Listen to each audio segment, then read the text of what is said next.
नमस्कार दोस्तों, चलिए जानते हैं उत्तर प्रदेश की फटाफट 50 बड़ी खबरों को सिर्फ 10 मिनट में। लेकिन उससे पहले आप यह वीडियो किस जगह से देख रहे हैं हमें कमेंट में जरूर बताएं। पश्चिमी यूपी में बारिश रुकने के बावजूद बाढ़ का कहर जारी है। नदियां खतरे के निशान से ऊपर बह रही हैं, जिससे कई इलाकों में जल जमाव और जनजीवन प्रभावित हुआ है। प्रशासन ने सतर्कता बढ़ा दी है और राहत कार्य जारी है, लेकिन स्थिति गंभीर बनी हुई है। उत्तर प्रदेश पुलिस भर्ती में अभ्यर्थियों का भारी जमावड़ा देखने को मिल रहा है। राज्य में 4500 से अधिक खाली पदों पर भर्ती प्रक्रिया चल रही है। उम्मीदवारों ने प्रवेश परीक्षाओं और चयन प्रक्रियाओं में भाग लिया। प्रशासन ने सुरक्षा व सुव्यवस्था बनाए रखने के लिए विशेष इंतजाम किए हैं। उत्तर प्रदेश में विधानसभा चुनाव की तैयारियां शुरू हो गई हैं। चुनाव आयोग ने वोटर लिस्ट में आवश्यक संशोधन करने के निर्देश जारी किए हैं। मतदाता अपने नाम, पते और अन्य विवरणों की जांच कर सकते हैं। सभी जिलों में चुनावी तैयारियों का दौर चल रहा है ताकि निर्बाध मतदान सुनिश्चित किया जा सके।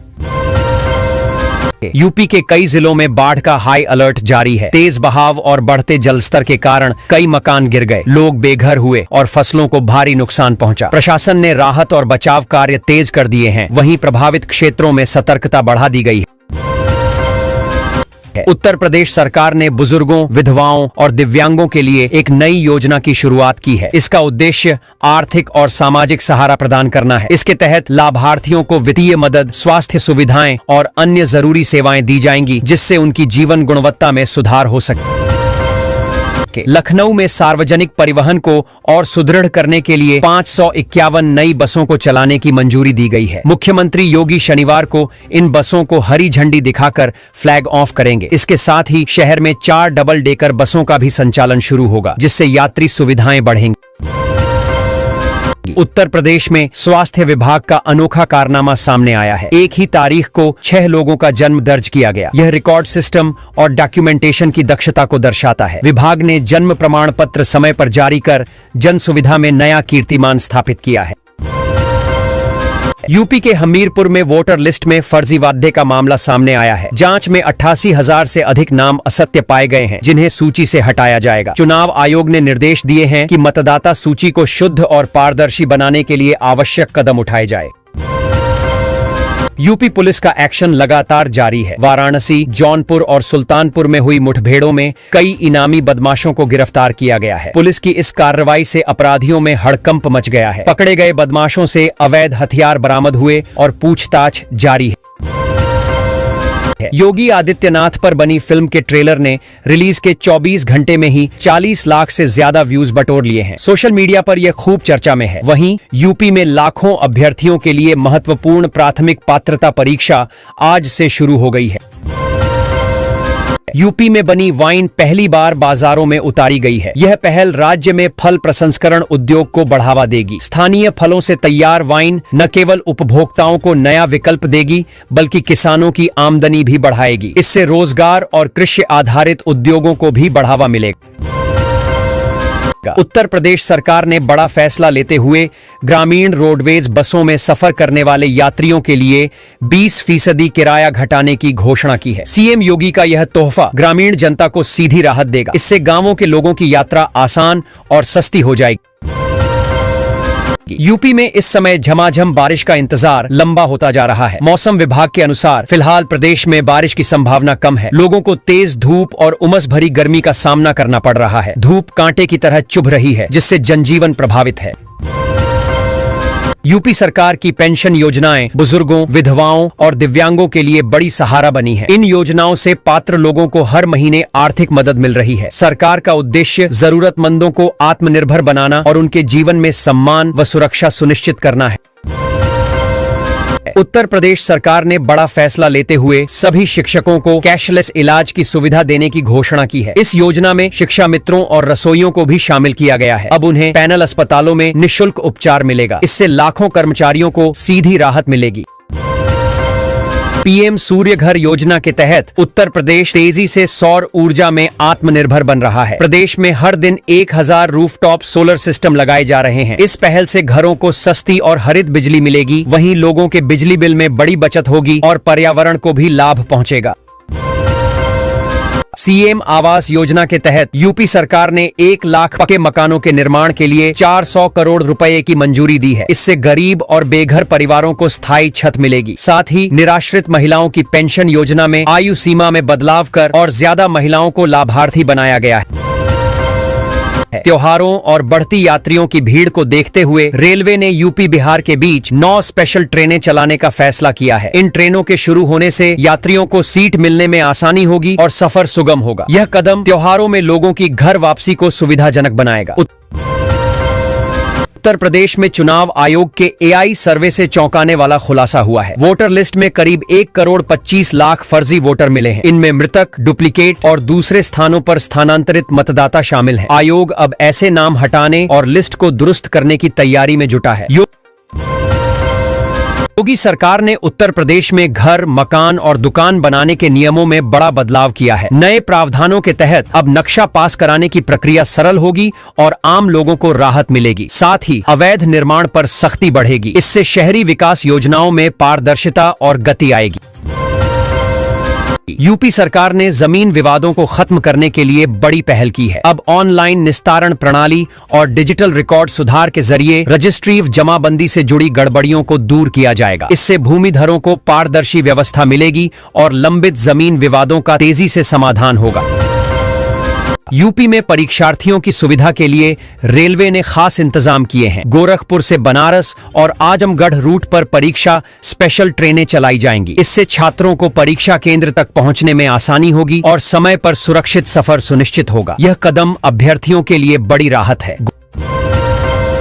गोरखपुर में पीईटी 2025 परीक्षा को देखते हुए प्रशासन ने यातायात व्यवस्था में बदलाव किया है। प्रमुख मार्गों पर डायवर्जन लागू किए गए हैं ताकि जाम न लगे और परीक्षार्थियों को दिक्कत न हो। साथ ही परीक्षा केंद्रों पर पुलिस बल की तैनाती बढ़ाई गई है और सुरक्षा व्यवस्था पूरी तरह चाक चौबंद की गई है। कानपुर में दुर्गा पूजा को देखते हुए जोर शोर से तैयारियां शुरू हो गई हैं। शहर के 21 प्रमुख पंडालों तक जाने वाली सड़कों को गड्ढा मुक्त बनाने का काम पीडब्ल्यूडी ने संभाला है। विभाग का लक्ष्य है कि 17 दिनों में सभी सड़कें ठीक कर दी जाएं ताकि श्रद्धालुओं को कोई दिक्कत न हो। यूपी में घाघरा नदी का जलस्तर लाल निशान से ऊपर बह रहा है। तेज बहाव और कटान की वजह से कई इलाकों में खेती योग्य जमीन बर्बाद हो रही है और फसलें जलमग्न हो रही हैं। प्रशासन ने प्रभावित क्षेत्रों में सतर्कता बढ़ा दी है और राहत कार्यों की तैयारी शुरू कर दी है। अलीगढ़ में बिजली आपूर्ति में सुधार के लिए विद्युत विभाग ने एक नई व्यवस्था लागू करने की योजना बनाई है। इस व्यवस्था के तहत यदि किसी क्षेत्र में बिजली की आपूर्ति 12 घंटे के भीतर बहाल नहीं की जाती तो उपभोक्ताओं से 50 रुपए प्रतिदिन का जुर्माना लिया जाएगा। यह पहल सितंबर 2025 से लागू हो सकती है। मथुरा की 120 ग्राम पंचायतों में ज्ञानम ज्योति डिजिटल लाइब्रेरी स्थापित की जाएगी। इन लाइब्रेरी में ग्रामीणों को ऑनलाइन और ऑफलाइन पुस्तकें, शैक्षिक सामग्री, कंप्यूटर और इंटरनेट सुविधा मिलेगी। इसके अलावा विद्यार्थियों के लिए ऑनलाइन कोर्स, प्रतियोगी परीक्षा सामग्री और डिजिटल ट्रेनिंग भी उपलब्ध कराई जाएगी। मौसम विभाग ने यूपी के 40 से अधिक जिलों में बारिश का अलर्ट जारी किया है। कई इलाकों में गरज चमक के साथ तेज बरसात की संभावना जताई गई है। बारिश से तापमान में गिरावट आएगी और किसानों को राहत मिलेगी, लेकिन जल भराव व यातायात पर असर पड़ सकता है। यूपी में शराब खपत का नया रिकॉर्ड बना है। आबकारी मंत्री ने जानकारी दी कि बीते वर्ष की तुलना में बिक्री में बड़ी बढ़ोतरी दर्ज हुई है। सरकार ने इसे राजस्व बढ़ाने और अवैध शराब पर रोक लगाने का परिणाम बताया। हालांकि विपक्ष ने इस पर सवाल खड़े किए। यमुना पुल बंद होने से रेलवे पर बड़ा असर पड़ा। 100 से अधिक ट्रेनें प्रभावित हुईं, जिनमें से 50 ट्रेनें रद्द और 40 ट्रेनें डाइवर्ट की गईं। कई ट्रेनें बीच रास्ते में रुकीं, जिससे यात्रियों को भारी परेशानी हुई। रेलवे ने यात्रियों को वैकल्पिक मार्ग अपनाने की सलाह दी। यूपी के एक जिले में यातायात सुचारू रखने के लिए 24 घंटे का रूट डायवर्जन लागू किया गया है। पुलिस ने एडवाइजरी जारी कर वैकल्पिक मार्गों की जानकारी दी है। यह कदम बड़े आयोजन और भीड़ नियंत्रण को देखते हुए उठाया गया है। लोगों से सहयोग की अपील की गई। गोरखपुर में सीएम योगी आदित्यनाथ ने 2251 करोड़ की 308 विकास परियोजनाओं का शिलान्यास और लोकार्पण किया। इस मौके पर उन्होंने कहा कि पहले सरकारों में वसूली और गुंडागर्दी होती थी, अब सुरक्षा और निवेश का माहौल है। योगी ने गोरखपुर को विकास का नया हब बताया। यूपी में 5 साल बाद असिस्टेंट प्रोफेसर भर्ती निकली है। उच्च शिक्षा सेवा आयोग ने 1200 से ज्यादा पदों के लिए नोटिफिकेशन जारी किया है। आवेदन प्रक्रिया जल्द शुरू होगी। लंबे समय से इंतजार कर रहे युवाओं के लिए यह बड़ा अवसर माना जा रहा है। चयन लिखित परीक्षा व इंटरव्यू से होगा। यूपी में एबीवीपी कार्यकर्ताओं पर हुए लाठीचार्ज मामले में बड़ी कार्रवाई हुई है। जांच के बाद पुलिस प्रशासन ने दरोगा समेत 4 पुलिसकर्मियों को सस्पेंड कर दिया। अधिकारियों ने साफ किया कि लापरवाही और अतिरेक बर्दाश्त नहीं किया जाएगा। घटना के बाद इलाके में माहौल तनावपूर्ण बना हुआ है। यूपी के जिलों में कार्यरत भूमि अध्याप्ति के लिपिकों के प्रमोशन का रास्ता साफ हो गया है। शासन स्तर से प्रक्रिया दोबारा शुरू करने के निर्देश जारी हुए हैं। विभाग ने पात्र लिपिकों से सेवा अभिलेख और जरूरी दस्तावेज फिर से मांगे हैं। जल्द पदोन्नति सूची जारी होने की संभावना है। उत्तर प्रदेश में अब बिना हेलमेट बाइक चलाना महंगा पड़ेगा। योगी सरकार ने नया नियम लागू किया है, जिसके तहत हेलमेट न पहनने वाले वाहन चालकों पर कड़ी कार्रवाई की जाएगी। पुलिस तुरंत चालान काटेगी और सुरक्षा नियमों का उल्लंघन करने वालों को भारी जुर्माना और कानूनी कार्रवाई का सामना करना होगा। सितंबर की शुरुआत भारी बारिश के साथ होगी। मौसम विभाग ने 29 जिलों के लिए अलर्ट जारी किया है। कई इलाकों में वज्रपात की आशंका जताई गई है। लोगों को सावधानी बरतने की सलाह दी गई है। प्रभावित क्षेत्रों में तेज बारिश और आंधी की संभावना बनी हुई है। पिछले 10 महीनों में उत्तर प्रदेश में 13 लाख से अधिक निर्धन परिवार जीरो पॉवर्टी योजना से जुड़े हैं। इनमें से 3,72,000 परिवारों को लाभ मिला है। इस योजना का उद्देश्य गरीबों को आर्थिक रूप से सशक्त बनाना और गरीबी रेखा से बाहर लाना है। उत्तर प्रदेश में 8 आईपीएस अफसरों का तबादला किया गया है। इनमें 3 जिलों के एसपी बदले गए हैं। शासन ने नई जिम्मेदारियां सौंपते हुए आदेश जारी कर दिए हैं। इन तबादलों का उद्देश्य कानून व्यवस्था को मजबूत करना और प्रशासनिक कामकाज में सुधार लाना है। उत्तर प्रदेश के एक जिले में 2 दिन तक स्कूल और कॉलेज बंद रहेंगे। डीएम ने 12वीं तक की कक्षाओं की छुट्टी की घोषणा की है। यह फैसला खराब मौसम और सुरक्षा कारणों से लिया गया है। छात्रों और अभिभावकों को सतर्क रहने की सलाह दी गई है। गंगा का जलस्तर लगातार बढ़ने से बाढ़ का खतरा बढ़ गया है। वज्रपात से हाहाकार मच गया, जिसमें 4 लोगों की मौत हो गई और 9 लोग झुलस गए। प्रशासन ने प्रभावित क्षेत्रों में अलर्ट जारी किया है और लोगों को सुरक्षित स्थानों पर जाने की अपील की है। पंचायत चुनाव की मतदाता सूची में दर्ज फर्जी नामों की जांच शुरू हो गई है। 1 करोड़ से अधिक संदिग्ध प्रविष्टियां मिली हैं। आयोग इन नामों का सत्यापन कर रहा है ताकि मतदाता सूची को शुद्ध किया जा सके। इसका उद्देश्य पारदर्शी और निष्पक्ष चुनाव सुनिश्चित करना है। उत्तर प्रदेश में अब सोलर पैनल लगवाना पूरी तरह फ्री होगा। सरकार ने आवेदन और पंजीयन शुल्क खत्म कर दिया है। इससे लोगों को सस्ती और स्वच्छ ऊर्जा अपनाने में मदद मिलेगी। योजना का उद्देश्य बिजली बिल कम करना और नवीकरणीय ऊर्जा को बढ़ावा देना है। उत्तर प्रदेश में निवेश बढ़ाने के लिए China+1 रणनीति पर काम शुरू हुआ है। सरकार 200 विदेशी कंपनियों पर फोकस कर रही है ताकि वे राज्य में उद्योग स्थापित करें। इसका लक्ष्य रोजगार सृजन, औद्योगिक विकास और वैश्विक निवेश आकर्षित करना है।